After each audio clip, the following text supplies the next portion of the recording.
Hello guys, most welcome. हम कर रहे हैं इनकम टैक्स चैप्टर नंबर, हमारा सेकंड चल रहा है, that is residential status and scope of total income. ठीक है, इस चैप्टर का आज का लेक्चर नंबर सेकंड है। ओके, लेक्चर नंबर फर्स्ट के अंदर हमने रेजिडेंशियल स्टेटस किया था, है ना। लेक्चर नंबर फर्स्ट के अंदर ये कर लिया था, सेक्शन नंबर 6।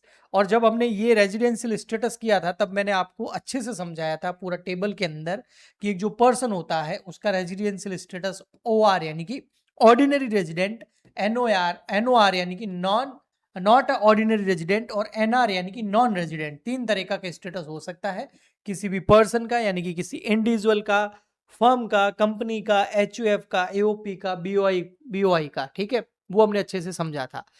और मैंने आपको ये भी बताया था, जब हमें ये पता चल जाएगा कि रेजिडेंशियल स्टेटस क्या है किसी पर्सन का, फिर उसी बेसिस पर हम सेक्शन नंबर 5 के अंदर जो स्कोप ऑफ टोटल इनकम है उसको कैलकुलेट करके टैक्सेबिलिटी ऑफ इनकम को कैलकुलेट करेंगे। सो सेक्शन नंबर 6 कर लिया है, सेक्शन नंबर 5 आज के लेक्चर के अंदर हम करेंगे। ओके, बट दोनों सेक्शंस एक दूसरे से कनेक्टेड है, इसलिए मैंने आपको यहां पर बताया है। फर्दर मेरा काम है चीजों को इजी करना और आपको वो याद भी रहे, इस तरीके से आपको समझाना। तो यहां पर मैं जो है आपको सेक्शन नंबर जो 5 है वो भी इस तरीके से करवाऊंगा कि एक बार में समझ में भी आ जाए और याद भी हो जाए। तो हमारा है स्कोप ऑफ टोटल इनकम। थोड़ा सा आपको वेट करना होगा, बहुत अच्छे से समझ में आ जाएगा, ये मेरी गारंटी है। फिर आप किसी भी बुक से कोई भी क्वेश्चन करोगे ना, आपसे हो जाएगा। ओके, तो सेक्शन नंबर 5 के अंदर मैं आपको एक छोटी सी टेबल बना देता हूं और उससे बहुत इजी हो जाएगा ये सेक्शन। ठीक है, तो यहां पर इसके लिए हम एक जो टेबल बना रहे हैं उसमें एक लाइन ड्रॉ कर लेते हैं यहां पर। और तीन कैटेगरी मैंने आपको बताई थी अभी सेक्शन नंबर 6 के अंदर, लेक्चर नंबर फर्स्ट के अंदर, कि भाई जो स्टेटस होता है वो क्या क्या हो सकता है एक पर्सन का। तो एक पर्सन जो है वो OR हो सकता है, ऑर्डिनरी रेजिडेंट हो सकता है। काफी सारी बुक्स में आपको ROR, रेजिडेंट ऑर्डिनरी रेजिडेंट, इस तरीके से मिलेगा, है ना। तो OR, NOR और NR। ठीक है, अब यहां पर जो टैक्सेबिलिटी के लिए कंडीशन है वो ये है कि फर्स्ट जो इनकम है, जो पर्सन है वो इनकम क्या करे, अक्रूड करे और रिसीव्ड करे। अक्रूड एंड रिसीव्ड, या अक्रूड और रिसीव्ड, एंड लिख देता हूं चलो, अक्रूड एंड रिसीव्ड, और deem to be, deem to be accrued and received in India. अगर कोई व्यक्ति है, उसका स्टेटस हो सकता है ऑर्डिनरी रेजिडेंट हो या नॉट ऑर्डिनरी रेजिडेंट हो या नॉन रेजिडेंट हो, लेकिन वो व्यक्ति जो इनकम अक्रूड कर रहा है, देखो अक्रूड वर्ड जो है ना वो अर्न जैसा है, बट थोड़ा सा अलग इसलिए है क्योंकि अगर मैं अर्न लिखूंगा ना उसका मतलब हमने कमा लिया और पैसा मिल भी गया, लेकिन अक्रूड जब लिखते हैं ना इसका मतलब हमने अर्निंग कर ली बट अभी तक वो पैसा हमें मिला नहीं है। जैसे आपने कहीं पर एक दिन का काम कर लिया लेकिन उसने आपको वो उस दिन की जो वेजेस है या सैलरी है वो दी नहीं है, दैट इज अक्रूड। जैसे किसी स्टूडेंट को मैंने पढ़ा लिया लेकिन उसने मुझे फीस अभी तक नहीं दी है, that is accrued. Okay, so accrued work जो वर्ड है ये सही रहता है। तो इनकम अक्रूड कर ली है यानी कि आपने अर्न कर ली है बट वो रिसीव नहीं हुई है, या फिर वो रिसीव भी हो गई है। ठीक है, कहां पर, इंडिया में। या फिर डीम टू बी अक्रूड और रिसीव्ड इन इंडिया, कि भाई वो इंडिया के अंदर ना तो इस इनकम को अक्रूड किया गया है ना ही रिसीव किया गया, लेकिन हम मान लेंगे, इनकम टैक्स एक्ट हमको ये बोल रहा है कि आप मान लो कि भाई इंडिया में ही है वो इनकम अक्रूड करी है और रिसीव्ड करी है।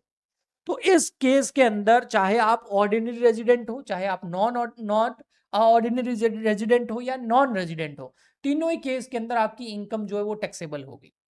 देखो दो चीजें हैं, अगर दो चीजें इंडिया में हो या दोनों में से कोई भी एक इवेंट इंडिया में हो जाए, देखो इनकम से रिलेटेड दो इवेंट हो सकते हैं। एक, आप इनकम कमा कहां रहे हो, अक्रूड कहां कर रहे हो, और दूसरा वो इनकम रिसीव कहां हो रही है। दोनों इवेंट अगर इंडिया में होते हैं तो तीनों के लिए टैक्सेबल है। फिर आप भले ही नॉन रेजिडेंट हो फिर भी आपकी वो इनकम टैक्सेबल होगी इंडिया के अंदर। या फिर अक्रूड और रिसीव्ड कहीं और है, लेकिन उसको डीम्ड, यानी कि मान लो, इनकम टैक्स एक्ट बोल रहा है मान लो इंडिया में है। फॉर एग्जांपल के लिए आपको पता है कि हर कंट्री के अंदर दूसरी कंट्रीज की एम्बेसीज होती है, दूतावास होते हैं। जैसे इंडिया के बहुत सारी एम्बेसीज आपको बताऊं तो यूरोप के अंदर होगी, जैसे यूएसए के अंदर होगी, अमेरिका के अंदर होगी। तो वहां पर जो इंडियन एम्बेसी है उसमें काम करने वाले जो व्यक्ति है ना, जो उस एम्बेसी के अंदर काम कर रहे हैं, वो इंडियंस भी हो सकते हैं, वहां के कुछ लोग भी हो सकते हैं, लेकिन वो जो एम्बेसी का एरिया है, जो दूतावास का एरिया है, वो इंडिया माना जाता है as per income tax act. तो उसको इंडिया माना जाएगा, और वहां पर काम करने वाला व्यक्ति जो इनकम कमा रहा है वो ऐसा माना जाएगा वो deem to be in India, उसने अक्रूड और रिसीव्ड इंडिया में करी है। तो ऐसे कुछ चीजें हो सकती है, ठीक है। तो चाहे आपने इनकम इंडिया में अक्रूड करी हो, रिसीव करी हो, या फिर हम मान लेंगे कि आपने वो इंडिया में ही अक्रूड और रिसीव करी हो, तो तीनों के केसेस के अंदर वो इनकम क्या हो जाएगी, आपके लिए टैक्सेबल हो जाएगी। सेकंड है scope of total income, section number 5 हमको पे बोलता है कि इनकम जो है वो आपने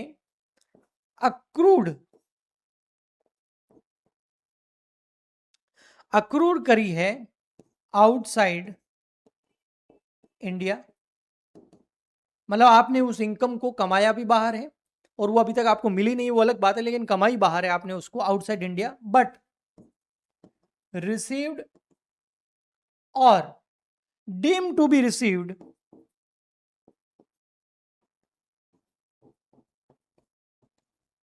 इन इंडिया। मतलब दो इवेंट है, एक इवेंट है अक्रूड, वो आउटसाइड इंडिया है, बट रिसीव कहां हुआ है, इन इंडिया। तो देखो दोनों इवेंट इंडिया इंडिया में हो तो तीनों के लिए टैक्सेबल।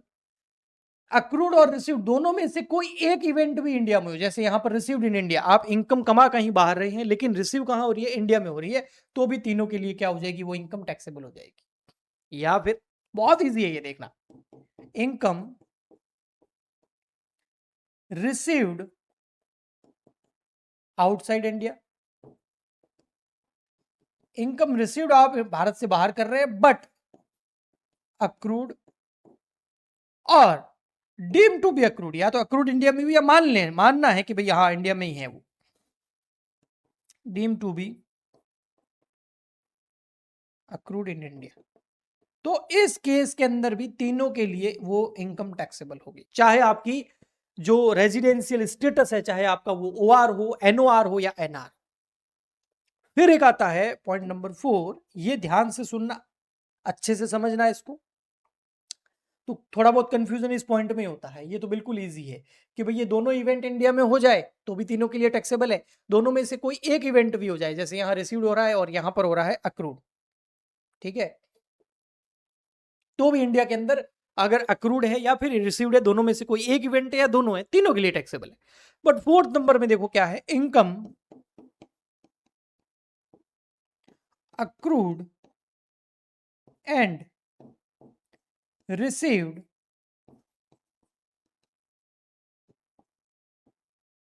Outside India.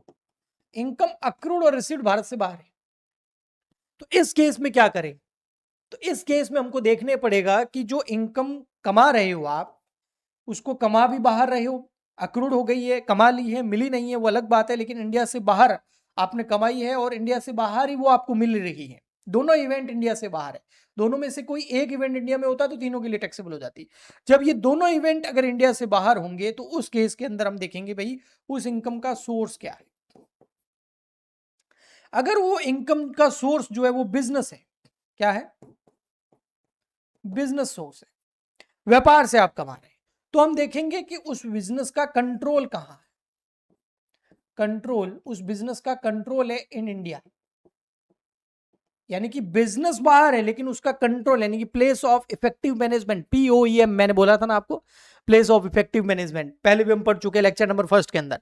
तो अगर कोई बिजनेस जो इंडिया से बाहर है और उस बिजनेस से कोई व्यक्ति इनकम कमा रहा है, अक्रूड कर रहा है, रिसीव कर रहा है, बट उस बिजनेस के जो कंट्रोल है, जो मैनेजमेंट है, वो इंडिया के थ्रू होता है, तो उस केस के अंदर एनआर के लिए, सॉरी ओआर के लिए टैक्सेबल है वो इनकम, एनओआर के लिए भी टैक्सेबल है, एनआर के लिए टैक्सेबल नहीं।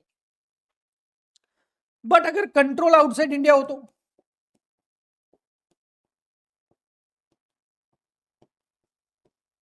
तो तो इस सिचुएशन के केवल ओआर के लिए टैक्सेबल होगी, एनओआर और एनआर के लिए वो इनकम टैक्सेबल नहीं होगी।